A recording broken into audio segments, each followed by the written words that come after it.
Samaria was surrounded by a powerful Syrian army. No one could enter or leave, and the city was starving. The desperate king blamed God and wanted to punish Elisha, God's prophet.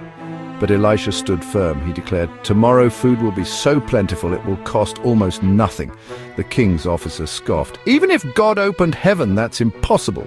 Elisha replied, "You'll see it, but you won't eat any of it." The city waited, torn between hope and doubt. The officers' disbelief hung in the air. A warning and a promise. Would God's word come true in the darkest hour? The people could only wait for morning. Hunger gnawed, but Elisha's words sparked a whisper of hope. The city's fate balanced on faith and skepticism.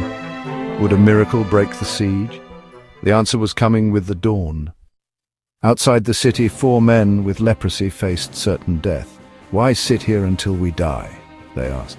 "If we enter the city, we starve. If we stay, we die. Let's go to the enemy camp. If they spare us, we live. If not, we die." With nothing to lose, they walked to the Syrian camp at sunset. But the camp was eerily silent. No soldiers, no guards, just abandoned tents. Fires still burned, food was cooking, treasures lay scattered. God had made the Syrians hear the sound of a mighty army and flee in terror, leaving everything behind. The 4 men feasted, gathered riches, and realized they couldn't keep this miracle to themselves. "This is a day of good news," they said. "Let's tell the city." They hurried back to share the incredible discovery. Hope returned to Samaria, carried by 4 outcasts. The impossible had happened. God had provided. The city's nightmare was ending. The miracle was real, waiting just outside the walls. All that was left was to believe and act. The dawn of deliverance had arrived. The 4 men told the city gatekeepers, who rushed the news to the king. Suspicious, the king sent scouts. They found the road littered with abandoned gear. The Syrians had truly fled. The starving people surged out, finding food and treasure just as Elisha had promised. The king's officer, who doubted God, was trampled in the chaos. He saw the miracle but never tasted it.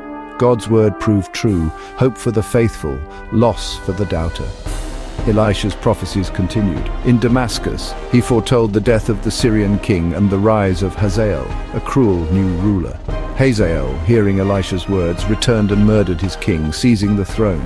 God's warnings and promises always came to pass. The story of Samaria was a lesson. Trust in God brings life, doubt brings loss. Miracles and justice walk hand in hand. The city was saved, but new challenges loomed. Elisha's work was not done. The future of Israel would be shaped by faith and prophecy. Evil still ruled Israel. God sent Elisha to anoint a new king, Jehu. A young prophet secretly poured oil on Jehu's head, declaring, "God makes you king over Israel." Jehu's fellow commanders hailed him as king. Jehu acted fast. "Don't let anyone warn King Joram." He raced his chariot furiously toward Jezreel, where King Joram and King Ahaziah were together. The watchman saw Jehu's wild approach. "He drives like a madman." Jehu's arrival meant change. A storm of justice was coming. God's promise was in motion. The wicked would soon face judgment. Jehu's mission was clear-end the evil that plagued Israel. The land held its breath as Jehu closed in. The time for reckoning had come. God's chosen leader was on the move. Jehu met King Joram and King Ahaziah on Naboth's land, the very place Jezebel had stolen through murder. Jehu declared, "How can there be peace with Jezebel's evil?" He killed Joram with a single arrow. Ahaziah was slain as he fled. Jehu entered Jezreel to confront Jezebel, the queen mother. Jezebel, defiant to the end, faced Jehu from a palace window. Jehu called, "Who is on my side?" Palace officials threw her down. Jezebel died as the prophet Elijah had foretold, her body trampled and devoured by dogs. God's justice was complete. The reign of evil ended in the very place it began. God's word never fails. Judgment may wait, but it always comes. Jehu's rise marked a new chapter for Israel. The land was cleansed of its wicked rulers. God's promises, both hope and warning, had come true.